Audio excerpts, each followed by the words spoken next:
All right, everybody. Welcome back to Anarchy in Mexico.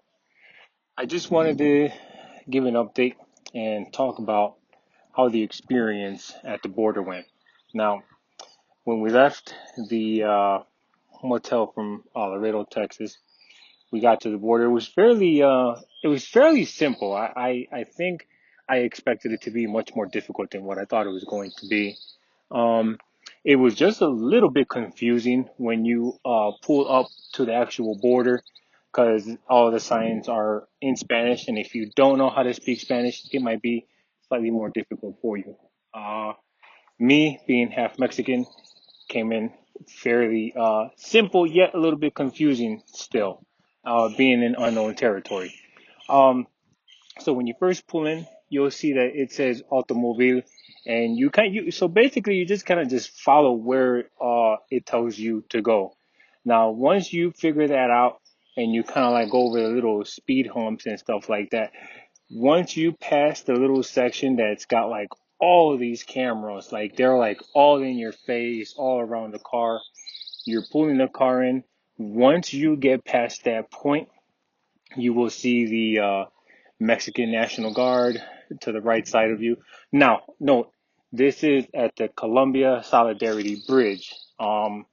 Thanks a lot to Jose Artega's interview with, I believe it was Dave and his wife. Is it Dave or Greg? I'm not sure. I apologize for that.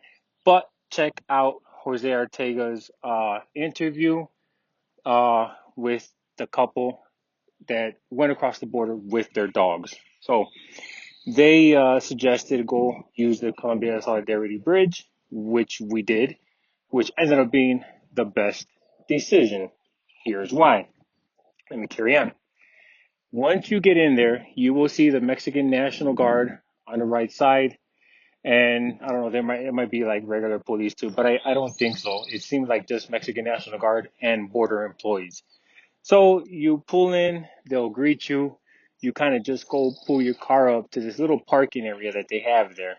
Once you park the car, my wife, Angelica, at Natural Law 777, check out her channel for natural law wisdom and teachings.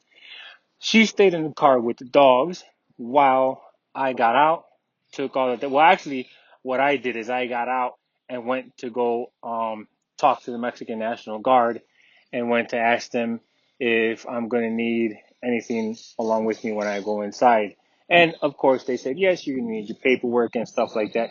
So, went back to the car, got our folders with all the dogs' information, like uh, the 6 copies of all the dogs' information, the 6 copies of all our information, passports, driver's licenses, passport cards, um, and I think that was really it. So we made 6 copies of pretty much everything. So I got everything, and the vehicle information was the vehicle information. I just had the car insurance, the title, and the registration in that folder. But again, I had 6 copies of that also.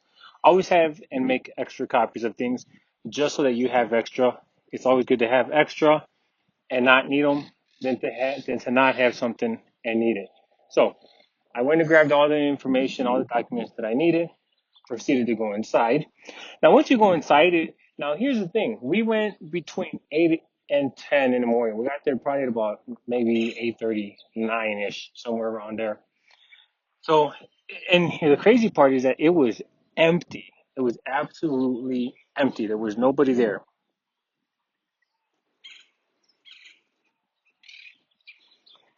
And so that was actually cool that there was nobody there. So anyway, you walk. There's like 2 doors. The middle door is like, well, that kind of doesn't really matter because once you walk in to the right side, it's gonna be this gentleman behind the glass door in like a little office type thing. He is the one where you walk into and get your visa information and all that done.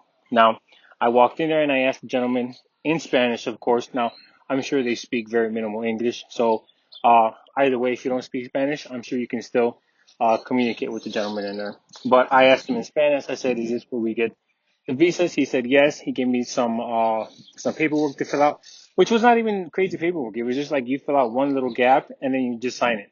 Now I went and filled out for mine and my wife's. So she didn't even need to get out of the car for anything really. So I filled it out. The guy took my ID to hold. He sent me across the hall basically and asked me to go pay for it there. So it was very cool. He didn't ask anything other than oh, here's the cool thing. He asked me how long do I want to be in Mexico, and I said I don't know. I'm gonna be there visiting family and stuff like that. I said so I want some time. So he reiterated his question. He said, so how long do you want to be in Mexico?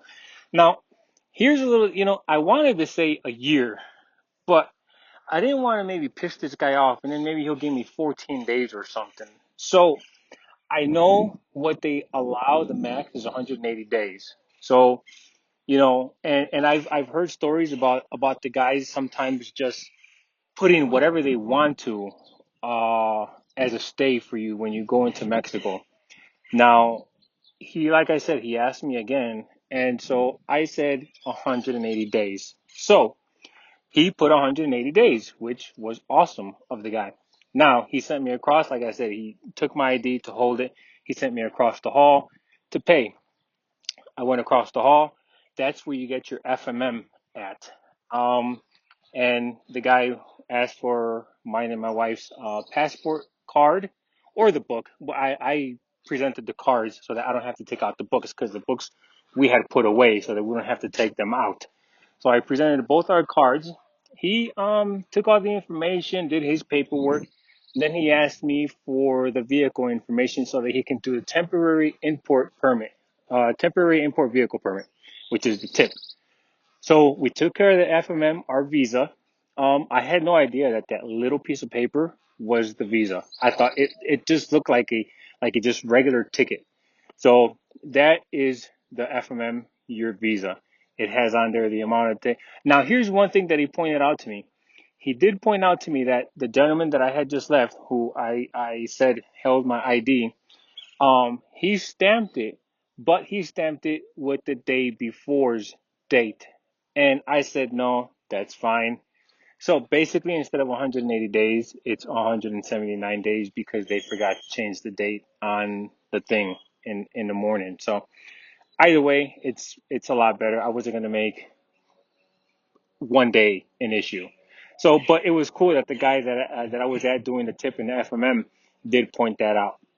So once he proceeded to do the tip information and all that, asked for how many doors and things like that is the Jeep. So I gave him all the information, and he said, "Well, your deposit is 400 and something.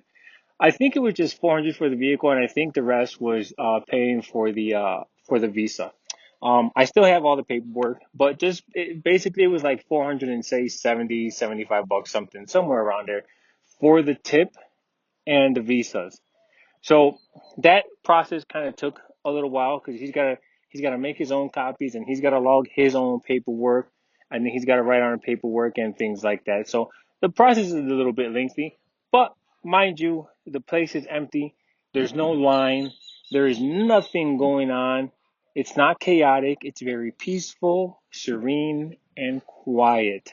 That to me was absolutely just like unbelievable. And the people there, even the border people, the customs border and the military national guard were awesome.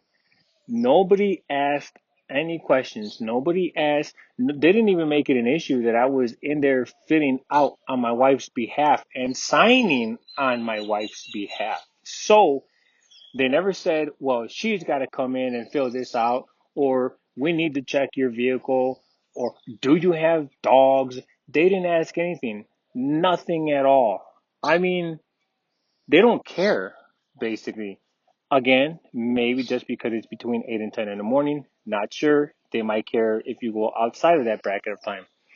Um, so when I finished there, I asked the guy, okay, am I done? He said, yeah, you're done. You can go. And I said, so I can leave. I can go back to the car. He said, yes, you can. So I went to the lady in the middle of like that office. It's kind of like a big office, and because there it says automobile insurance, aseguranza. So I went there and I asked the one lady that was there, do I need to purchase insurance? And she was like, I don't know, do you want to? It's optional. I'm like, wow, it's optional. This is not like the United fuck States of America where you have to, it's mandated that you have insurance. Like they didn't really care. The lady said, well, you don't have to. I mean, you can if you want to. Like it was so nonchalant. And so that to me was really cool.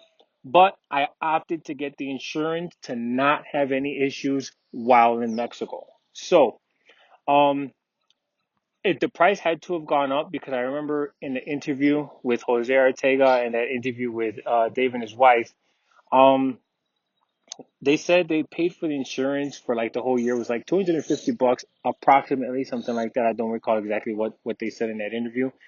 But I ended up paying for 6 months. It was like $480. So, and it was just liability insurance. It's not full coverage. So, you know, if you're going to Mexico, I really suggest and recommend getting their insurance, um, so that there's no issues. Now, here's a small thing that we crossed we reached a checkpoint. Now the checkpoint, they didn't even ask for insurance or anything. They looked at the Jeep and they stopped us and just asked where we were headed and things like that. And I told them we're headed towards Acapulco, and the guy just asked for the tip of the vehicle. I think that's the most important thing to have is get your tip out of the way.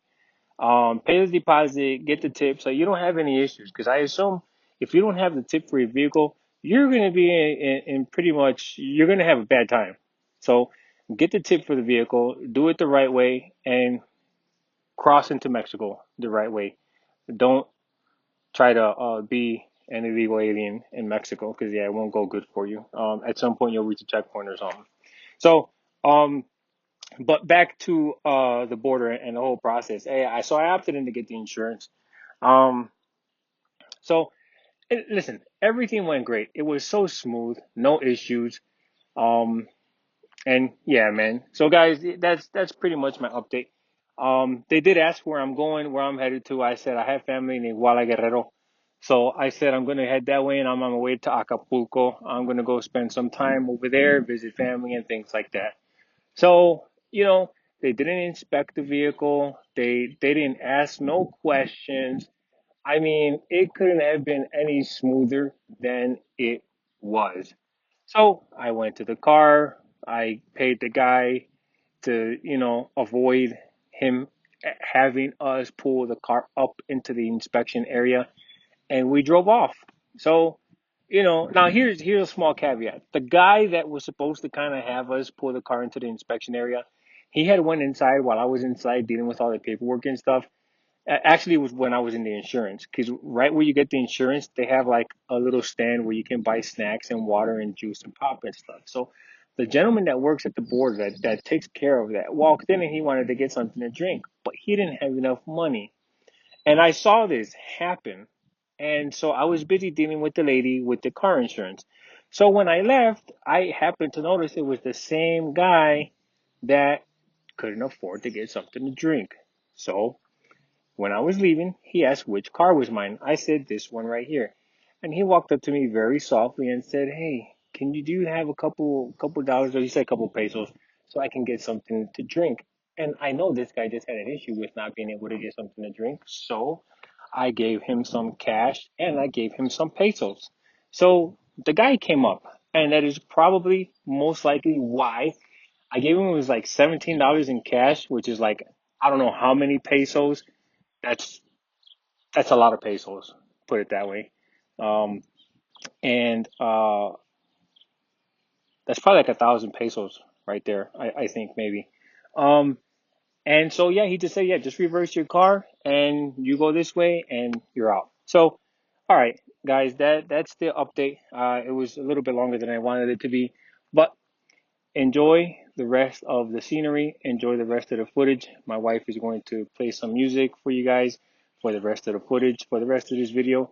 And thanks again for joining us on Anarchy in Mexico. And keep up with our videos. Please don't forget to like, comment, and subscribe. Thanks a lot. Peace, love, and anarchy.